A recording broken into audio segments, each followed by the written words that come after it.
누가복음 23장 26절서부터 49절까지 읽겠습니다. 저희가 예수를 끌고 갈 때에 시몬이라는 구레네 사람이 시골로서 오는 것을 잡아 그에게 십자가를 지워 예수를 좇게 하더라. 또 백성과 및 그를 위하여 가슴을 치며 슬피 우는 여자의 큰 무리가 따라오는지라. 예수께서 돌이켜 그들을 향하여 가라사대 예루살렘의 딸들아, 나를 위하여 울지 말고 너희와 너희 자녀를 위하여 울라. 보라, 날이 이르면 사람이 말하기를 수태 못하는 이와 해산하지 못한 배와 먹이지 못한 젖이 복이 있다 하리라. 그때 사람이 산들을 대하여 우리 위에 무너지라 하며 작은 산들을 대하여 우리를 덮으라 하리라. 푸른 나무에도 이같이 하거든 마른 나무에는 어떻게 되리요 하시니라.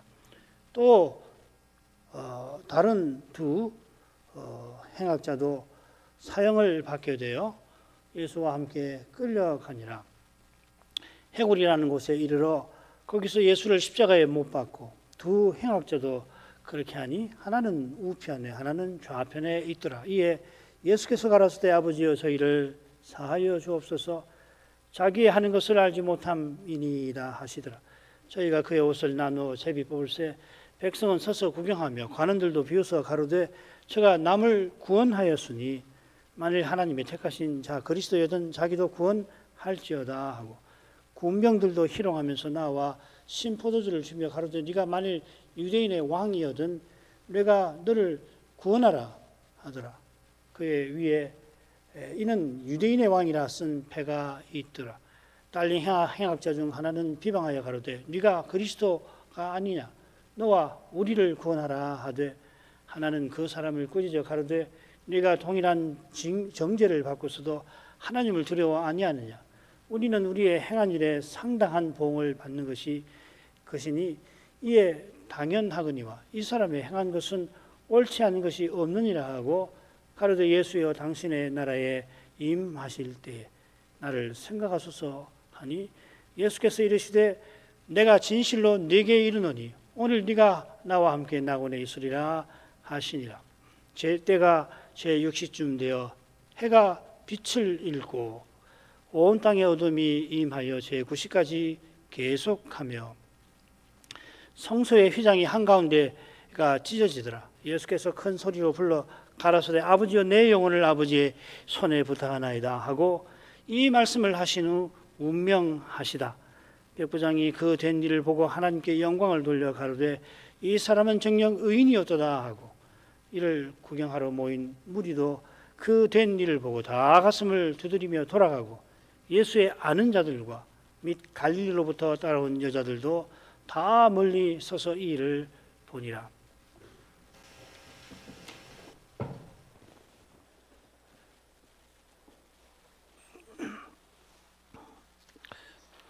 누가 선생은 예루살렘 여행기 한가운데에서 예수께서 예루살렘 올라가시는 목적이 뭔가를 분명히 밝히고 있습니다. 예수께서 예루살렘 올라가시는 것은 이 세상 오신 목적을 이루려 하심이고 그 목적은 십자가 지시는 것입니다. 주님께서는 예루살렘이 선자들을 죽였다, 선자를 죽인다 하시고서는 예수님을 죽인 예루살렘이 또 황폐하게 될 것이라 예고하십니다. 똑같은 내용이 오늘 낭독한 본문에 나오고 있습니다. 특별히 29, 30절 그런데요. 우리가 지난 뒤에 순환절마다 누가복음에서 예수님의 순환을 살폈는데 금년에 마저 살피셨으면 좋겠습니다. 22장, 23장에 누가복음 22, 23장에 주님의 순환이 기록되어 있고요. 사건의 중요한 전개에 따라서 이 순환 본문을 크게 네 단락으로 나누었습니다. 체포되시는 주님, 신문 받으시는 주님, 십자가에 달리시는 주님, 장사되시는 주님, 이렇게 넷으로 나눌 수가 있습니다. 지난 두 번 주님의 체포와 신문까지 살폈고요. 2023년, 2024년 오늘부터 주님의 십자가와 장사에 관해서 살피겠습니다. 먼저 주님의 십자가 처형에 관한 이 셋째 단락의 줄거리를 한번 보십시다.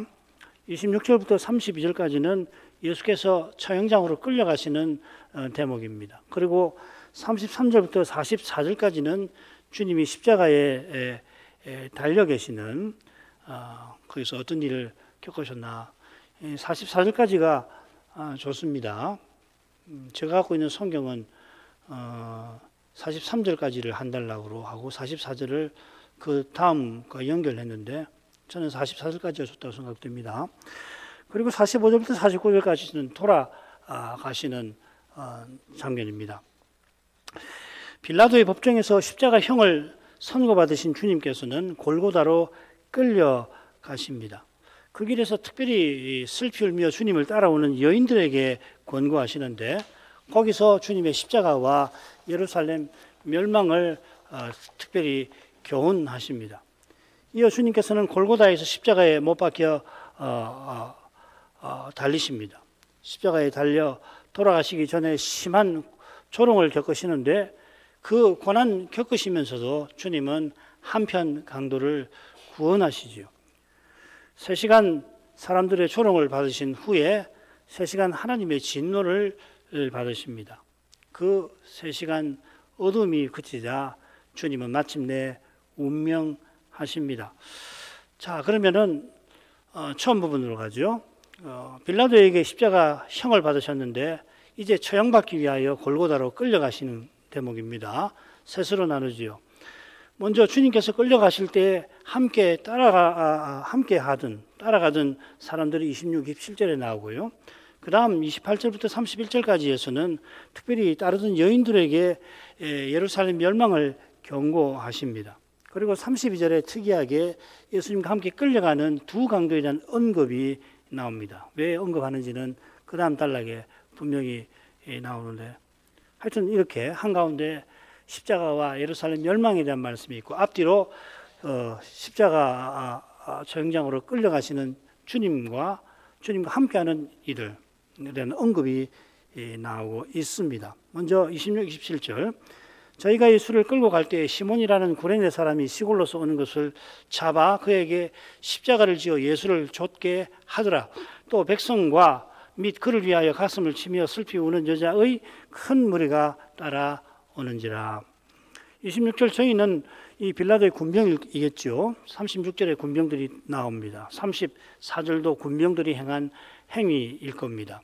옷을 찢는 거 말이에요. 주님께서 빌라도에게 십자가 형을 받으셨고 그 형 집행을 위하여서 빌라도의 군병들이 주님을 끌고 갑니다.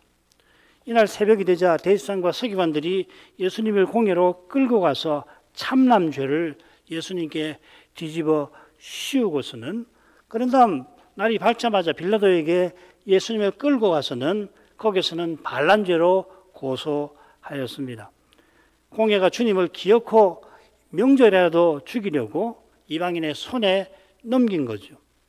이런 연유로 주님께서 참남죄로 돌 맞아 돌아가신 게 아니고 반란죄로 십자가 형을 받고 돌아가시게 되었습니다. 실은 주님께서 신비하게 모든 말씀을 이루려 하심인 겁니다. 주님께서 무거운 십자가의 그 형틀을 짊어지신 채로 아마 고난의 길로 끌려가셨겠죠. 고난의 길이라고 예루살렘에 가면은 비아 돌라로사라고 하는 그 긴 길이 있는데 아마 그 길로 가실 거라고 다 생각하죠. 마태복음 27장 32절에 보면 예수의 십자가를 시몬에게 지게 했다. 그 십자가 형틀을 말하겠죠. 나무를 말하겠죠. 앞서 빌라도의 군병에게 심한 채찍질을 당하신 탓에 매우 쇠약하신 상태라 군병들이 봐도 예수님께서 형틀을 골고다까지 메고 가시는 것은 힘들다고 생각했던 모양입니다. 그런데 마침 시골서 올라오는 이 시몬이라는 구레네 사람을 보고는 그를 잡아다가 주님의 십자가를 그에게 짊어지라고 한 겁니다. 주님께서 이 앞에 터벅터벅 걸어가시면 그 뒤에 시몬이 주님의 그 형틀을 쥐고서 골고다로 간 겁니다. 마태와 마가는 군병들이 억지로 같이 가게 했다 표현하였습니다. 이 낱말이 산상보원에 한 번 더 나와요. 주님께서 교훈하신 누구든지 너희를 억지로 오리를 가게 하면 심리를 동행하여라 하신 거기 안가류어라고 하는 아주 독특한 낱말이 나옵니다. 이 표현대에는 페르시아 황제가 밀사를 보낼 때 황제의 임무를 그가 수행하기 위하여서 필요하다면은 강제로 억지로 백성들의 말이나 도구, 백성들까지도 징발할 수 있도록 하는 관행이 이 낱말 뒤에 있습니다.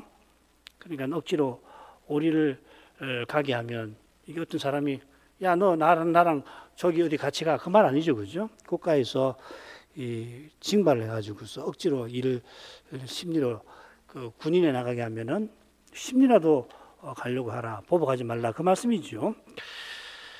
마태가 이 표현을 쓴 의중을 단정하기는 어렵습니다만은 시몬이 마치 예수께서 만왕에 왕께서 주신 거룩한 임무를 이루시는 거기에 이 시몬이 강제로 쓰임 받은 것처럼 느껴집니다.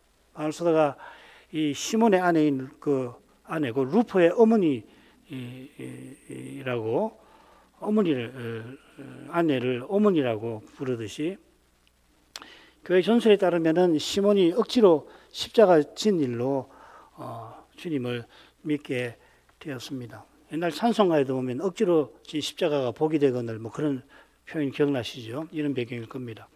시몬은 구레네 사람입니다. 이 구레네는 어디냐면 북아프리카 연안에 있는 이 도시입니다. 오늘날 그 리비아에 있는 트리폴리라고 추정됩니다.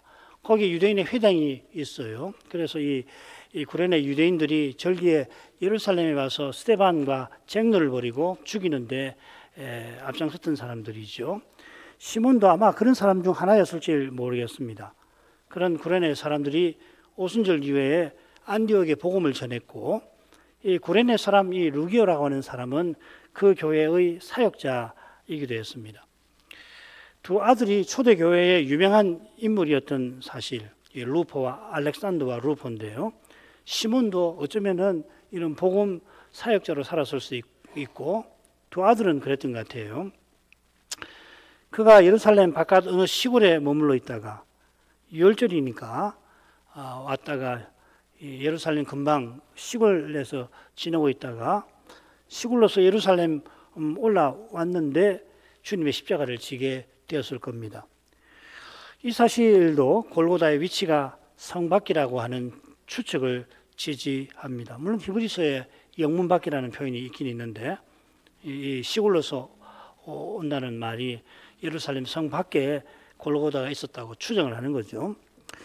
주님께서 골고다로 가실 때 백성과 여인의 큰 무리가 따랐습니다. 당국이 밀란을 염려할 만큼 마지막 유월절에 구름 같은 무리가 예수님을 따라다녔는데 예수님이 십자가형을 받으신다니 큰 무리가 따라 나섰던 겁니다.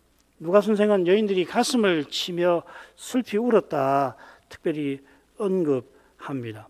이들이 누군지 왜 우는지 이어지는 말씀에서 생각하는 것이 좋을 듯 합니다. 두 번째로 가겠습니다.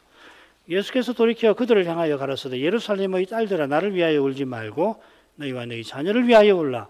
보라 날이 이르면 사람이 말하기를 숫대 못하는 이와 해산하지 못하는 배와 먹이지 못하는 젖이 복이 있다 하리라. 그때에 사람이 산들을 대하여 우리 위에 무너지라 하며 작은 산들을 대하여 우리를 덮으라 하리라. 푸른 나무에도 이같이 하거든 마른 나무에는 어떻게 되리요 하시니라. 이 줄거리를 보면 말씀드린 대로 29, 30절이 가운데 오고요. 28절과 31절이 앞뒤로 나와서 서로 비슷한 내용으로 되었습니다. 나를 위하여 울지 말고 너희 자녀를 위하여 울라 했고 31절에 보면 푸른 나무인 나에게도 이렇게 한다면은 마른 나무인 너희들은 어떻게 되겠느냐 그렇게 말씀하시는 거거든요. 왜 이렇게 말씀하시는가 하면은 가운데 예루살렘 멸망에 관한 내용 때문에 그렇다 하는 겁니다. 자, 용도에서 넘어가지요. 주님께서 슬피 우는 여인들을 향하여 몸을 돌이키고 말씀하십니다. 주님께서 그들을 예루살렘의 딸들이라 부르십니다. 말 그대로 예루살렘에 사는 여인들, 물론 주님을 따라왔겠습니다마는 절기를 맞이해서 예루살렘을 방문한 여인들도 함께 따라왔을 것입니다. 이들도 묶어서 예루살렘의 딸들이라 부르십니다. 부르시는 이유는 이어 나오는 말씀과 붙어 있습니다. 구약 성경에 보면 딸 예루살렘이라고 또 딸 시온 또는 처녀 시온이라고 다 같은 표현을 그렇게 번역했습니다. 원문대로 번역하면 예루살렘의 딸입니다. 스가랴 9장에는 그렇게 번역이 되어 있습니다. 이 표현이 자주 나오는데 이 딸 예루살렘은 예루살렘, 이스라엘을 가리키는 거죠. 남자, 여자만 아니고 남자까지 다 포함해서 이스라엘 백성을 말하는 거고 그렇습니다. 여기서는 주님께서 해산하고 젖먹이는 여인들을 염두에 두고 예루살렘의 딸들이라 부르시는 게 분명합니다만은 아울러 간접적으로 심판받을 이스라엘을 넌지시 가리키시는 것 같습니다.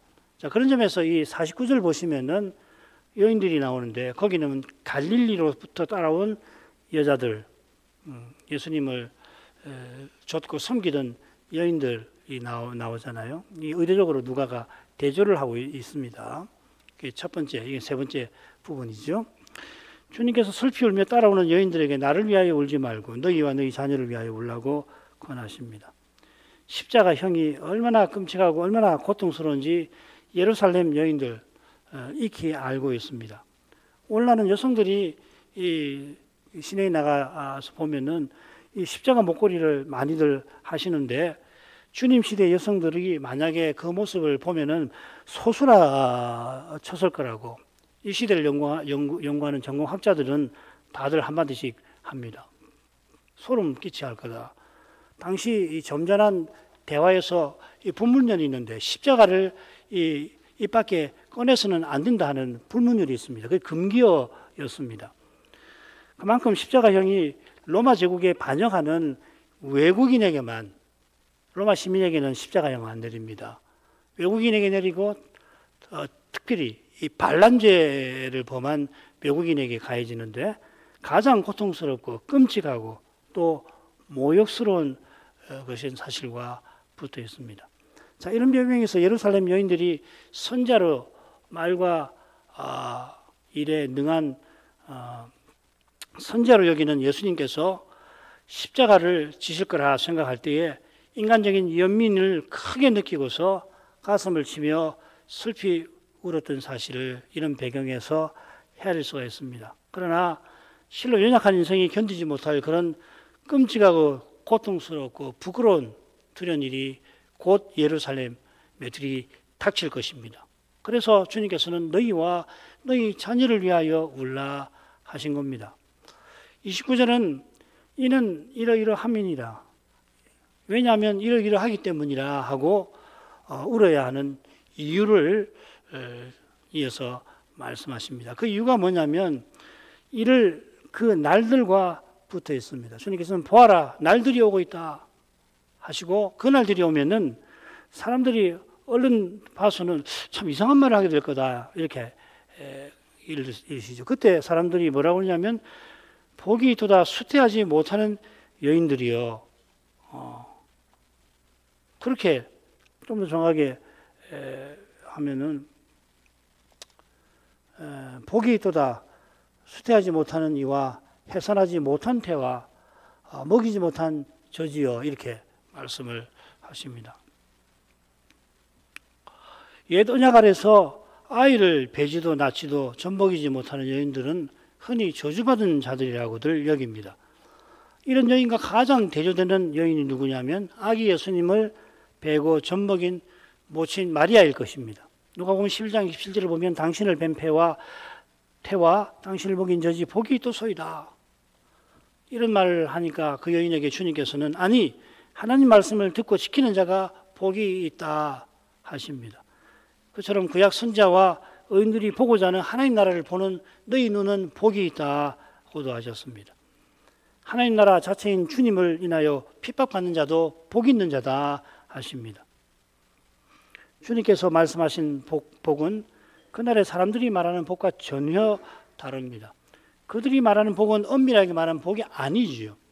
아이 없는 덕분에 극심한 환난 중에 좀 덜 괴로운 상태인데 아이가 있어서 겪는 환난이 얼마나 극심한지 거기 압도된 사람들이 아이 없는 그 사실만으로도 네가 복이 있구나 그렇게 말할 거라는 겁니다. 자기도 모르게 그런 말이 터져 나올 거라 하는 거겠죠. 그때에 그 입에서 그런 말이 터져 나오자마자 극심한 환난 앞에서 사람들이 앞다투어 산들을 향하여서 우리 위에 무너져라, 작은 산에게 우리를 덮으라 말할 것입니다. 이 오세아 예언에 이렇게 나옵니다. 10장 8절 이스라엘의 죄된 아웬의 산당은 폐괴하여 가시와 찔레가 그 단 위에 날 것이니 그때 저희가 산들어 우리를 가리우라 할 것이요 작은 산들어 우리 위에 무너지라 하리라. 이 북이스라엘 멸망에 관한 예언이지요. 아벤의 산당이란 말은 베델의 제단을 가리킵니다. 그래서 벳엘이라고 하지 않고 벳아웬이라고, 아벤이라는 게 죄거든요.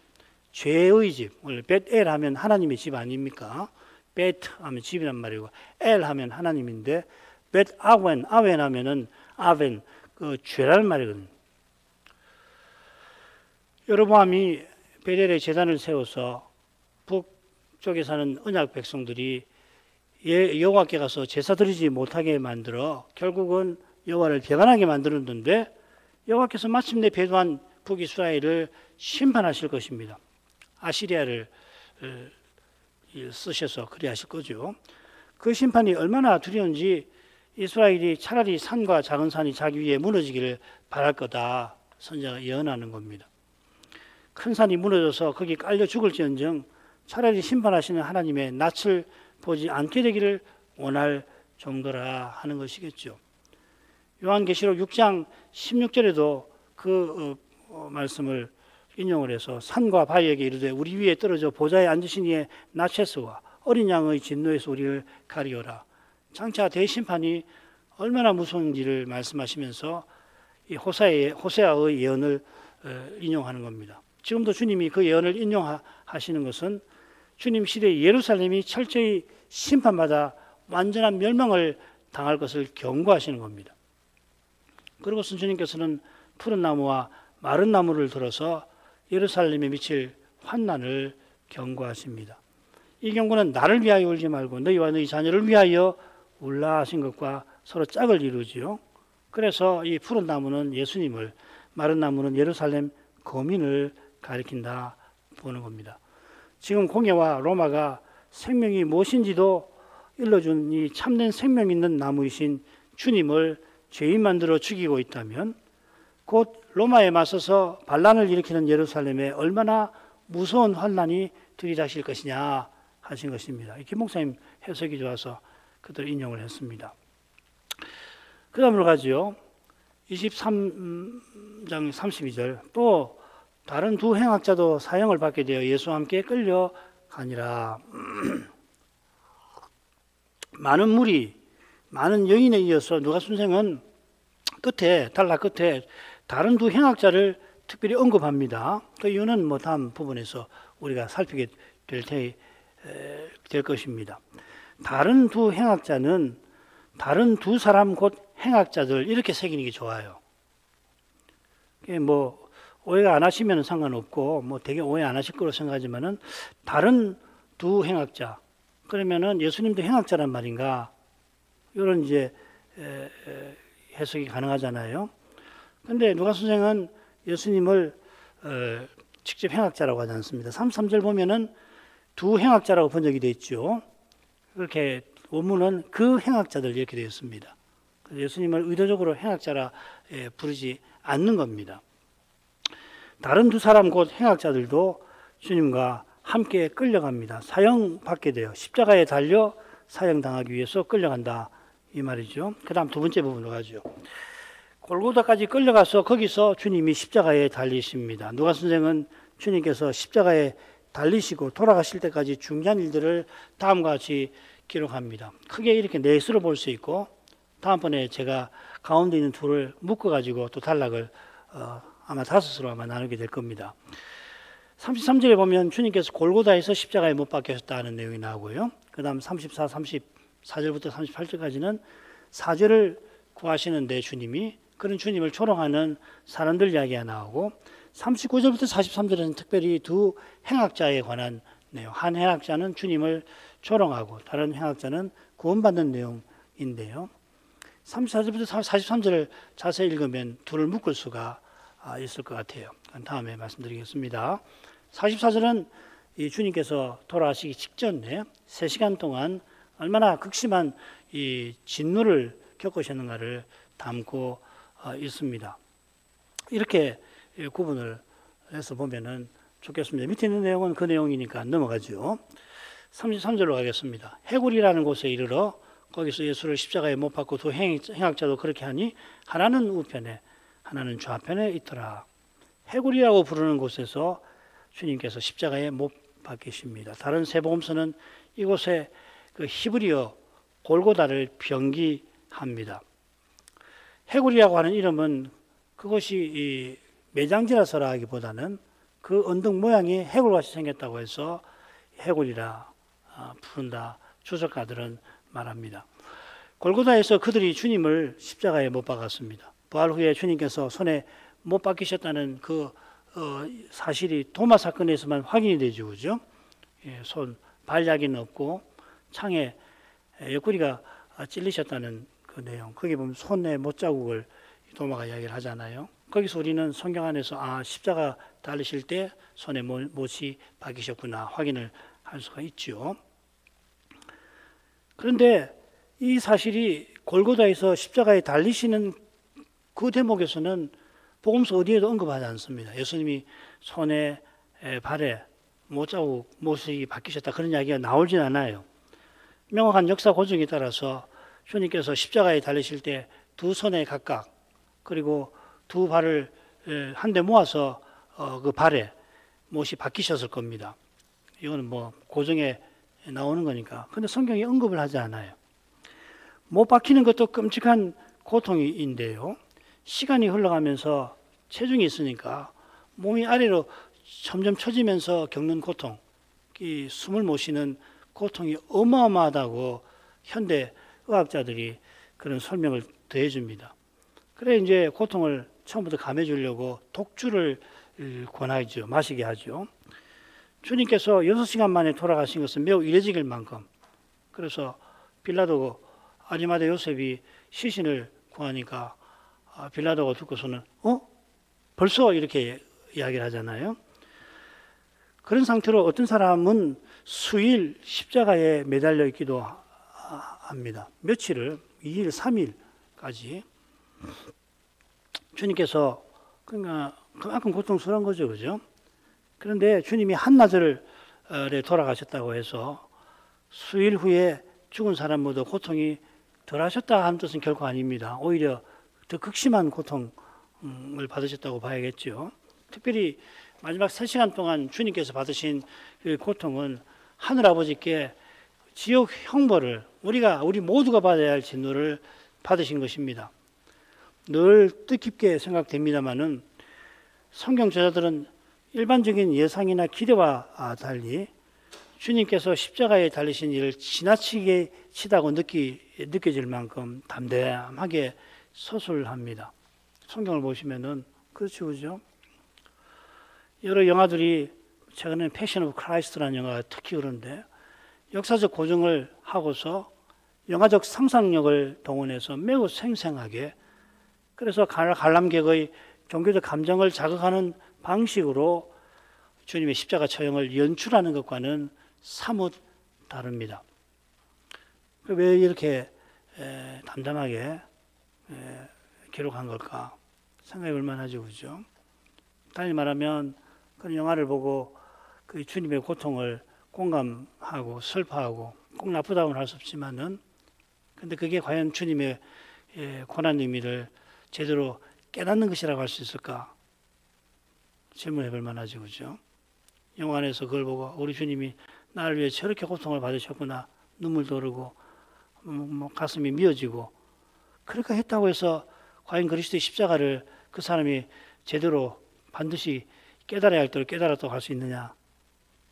그러고서 나와서 그 주님의 죄사함에 확신도 없거나 죄의 세력을 이기지 못한다면 그건 영화적 감동을 받은 문학적 감동을 받은 것을 넘어선다고 할 수 없잖아요. 무슨 말씀인지 아시겠죠, 그죠? 이게 참 중요한 겁니다. 그러니까 이런 중요한 사실을 자꾸 놓치고, 그래서 감동을 받으러, 감동이라는 말을 참 많이 쓰지요. 설교에 감동이 있어야 된다. 예배에 감동이 있어야 된다. 그 감동이, 이 사람은 정서가 있는 존재니까 신앙에 정서가 있죠. 거룩한 정서.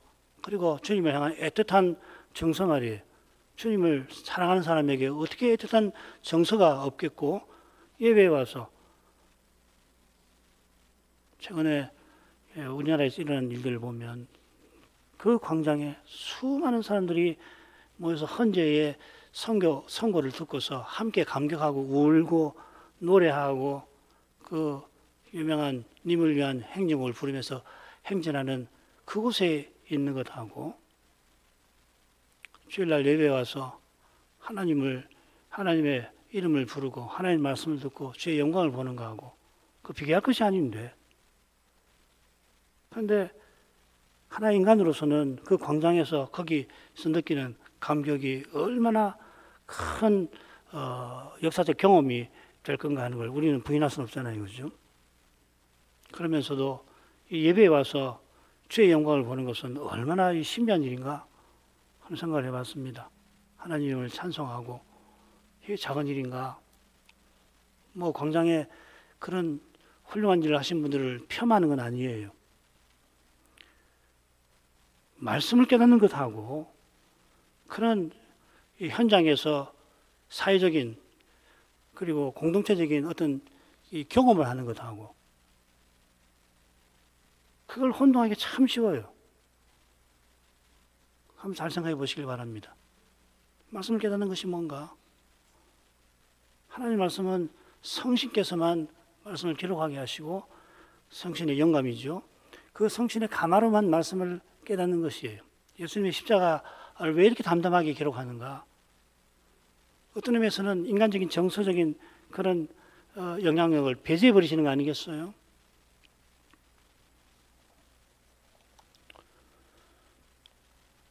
성신께서 성경 기록자들을 통해서 꼭 필요한 내용을 담도록 낱말도 다 필요한 낱말만 쓰는데 아주 담담하게 쓰게 하신 것처럼 성신의 감동이 있어야만이 십자가 지신 주님을 바르게 깨닫게 되는 거예요.